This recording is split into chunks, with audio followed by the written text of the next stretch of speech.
देखिए वीडियो बीच में ही कट गई थी नोटिफिकेशन के कारण। तो हम पढ़ रहे थे कोशिका के बारे में। तो कोशिका की परिभाषा क्या होगी? कोशिका जीवन की सबसे छोटी संरचनात्मक और क्रियात्मक इकाई। क्या है? कोशिका जीवन की सबसे छोटी संरचनात्मक और क्रियात्मक इकाई को कोशिका कहते हैं। तो जो रॉबर्ट हुक ने कोर्क के अंदर कुछ संरचनाएं देखी, तो देखिए उनका आकार किस प्रकार का था। इस प्रकार की संरचनाएं रॉबर्ट हुक ने कोर्क की पतली स्लाइस के अंदर देखी थी। जब उसने कोर्क की पतली स्लाइस को माइक्रोस्कोप के अंदर, सूक्ष्मदर्शी के अंदर उनका अवलोकन किया, तो कुछ इस तरह से दिखने वाली संरचनाएं उसे उसके अंदर नजर आए।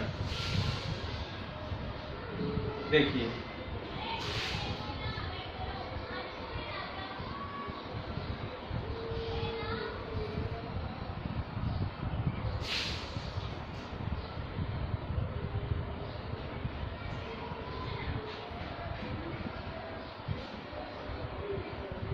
और इसी तरह की संरचनाएं हमें किस में नजर आती हैं?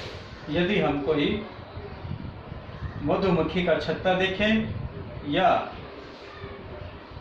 नई दीवार बनाते हैं, तो उसके अंदर जब ईंटों को लगाते हैं हम, तो हमें इसी प्रकार का चित्र के अंदर है दृश्य दिखाई देता है। तो इस प्रकार की जो संरचनाएं हैं वो रॉबर्ट हुक को माइक्रोस्कोप में दिखाई दी। जब रॉबर्ट हुक ने क्या किया? कोर्क के पतले स्लाइस का माइक्रोस्कोप के द्वारा अवलोकन किया। तो देखिए इस प्रकार की जो संरचनाएं हैं तो वो रॉबर्ट हुक को किसके अंदर दिखाई दी? पतले कोर्क के अंदर नजर आई थी। तो जो एक हिस्सा है, एक जो संरचना है, जैसे ये एक संरचना है, उस एक संरचना को किसका नाम दिया गया? कोशिका का नाम दिया गया। और फिर बाद में वैज्ञानिकों ने इसके ऊपर अध्ययन किया और उन्होंने पाया कि जो रॉबर्ट हुक ने अध्ययन किया था वो बिल्कुल सही था, और बाकी अन्य जीवों की जो कोशिकाएं हैं उनके भी अन्य वैज्ञानिकों के द्वारा अध्ययन किया गया, उनका अवलोकन किया गया, पूरी तरह से उनके ऊपर रिसर्च किया गया, और तब पाया कि प्रत्येक जीव इसी प्रकार की कोशिकाओं से मिलकर बना होता है, बशर्ते उनकी संरचना अलग हो सकती है, लेकिन उनका आकार है और वो भी अलग हो सकता है। एक जीव से दूसरे जीव में इनका आकार भिन्न भिन्न हो सकता है, लेकिन प्रत्येक जीव के अंदर जो सबसे छोटी इकाई होगी वह कोशिका कहलाती है, और वही कोशिका जीव की संरचनात्मक और क्रियात्मक इकाई होती है। संरचना मतलब जीव के शरीर की संरचना का निर्माण कोशिकाओं के द्वारा किया जाता है, और जो भी कार्य विभिन्न अंगों के द्वारा, विभिन्न ऊतकों के द्वारा शरीर के होते हैं, उनके अंदर भी जो सबसे छोटी इकाई है वह कौन सी होती है? कोशिका होती है, और यह क्या करती है? विभिन्न प्रकार के क्रियाकलाप करती है। तो इस प्रकार का जो अध्ययन है वह वैज्ञानिकों के द्वारा किया गया था। तो इसके लिए देखिए, हम जब सूक्ष्मदर्शी का जब तक आविष्कार नहीं हुआ था तो वैज्ञानिक आवर्धक लेंसों के द्वारा छोटी वस्तुओं को देखने के लिए आवर्धक लेंसों का इस्तेमाल किया करते थे। तो तब उस समय इन चीज़ों की खोज नहीं हुई थी। जो बहुत ही सूक्ष्म संरचनाएं होती हैं वो आवर्धक लेंस के द्वारा देखनी संभव नहीं हो पाती थी।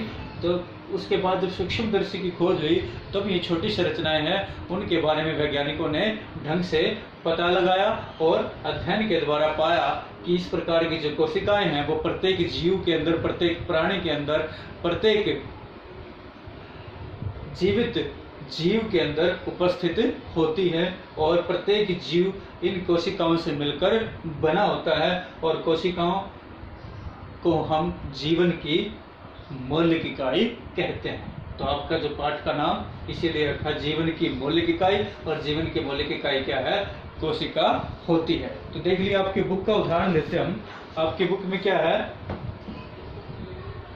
प्रत्येक जो बहुकोशिकीय जीव है, अब जीवों को फिर दो भागों में बांटा गया, एक कोशिकीय जीव और बहुकोशिकीय जीव। एक कोशिकीय जीव और दूसरा बहुकोशिकीय जीव।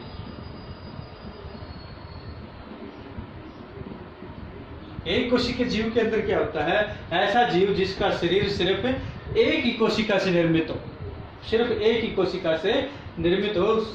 जीव के शरीर के अंदर सिर्फ एक ही कोशिका हो तो उसे एक कोशिकीय जीव कहते हैं। और जीव के अंदर बहुत सारी कोशिकाओं, अनेक कोशिकाओं से मिलकर जीव बनता है, उसे बहुकोशिकीय जीव कहते हैं। तो इस प्रकार से जो प्रत्येक जीव है, एक कोशिकीय जीव के अंदर तो एक ही कोशिका होगी, वही उसका शरीर का निर्माण करती है, इसलिए उसे एक कोशिकीय जीव कहा जाता है। लेकिन जो बहुकोशिकीय जीव है उसके अंदर अनेकों इस प्रकार की जो कोशिकाएं होती हैं वो मिलकर कार्य करती हैं, मिलकर पूरे उसके शरीर का निर्माण करती हैं, और उसके शरीर के अंदर होने वाले विभिन्न जो क्रियाकलाप हैं वो भी इन कोशिकाओं के माध्यम से किए जाते हैं।